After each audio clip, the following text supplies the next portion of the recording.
right, we have oregano, parsley flakes, and Parmesan cheese in this sauce. We're gonna let it simmer about 15 to 20 minutes because we already using what I'm using is the marinara sauce from burgers, and it's fantastic.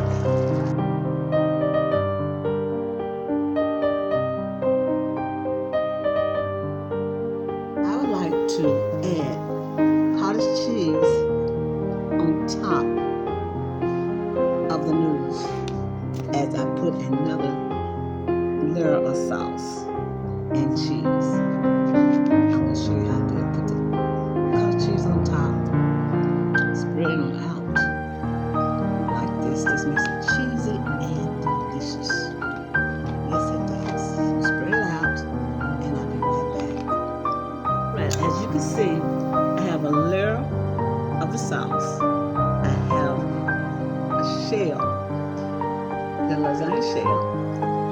Then I add another layer of sauce, and then I add another layer of cheese. I add the cheese on top of here. What I'm going to do is add another layer of sauce.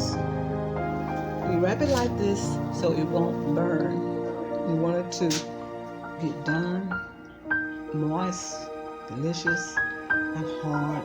You want it just right, because if you have it too crusty, you won't enjoy the top when you slice it. This is my end results of my lasagna. Mile high lasagna.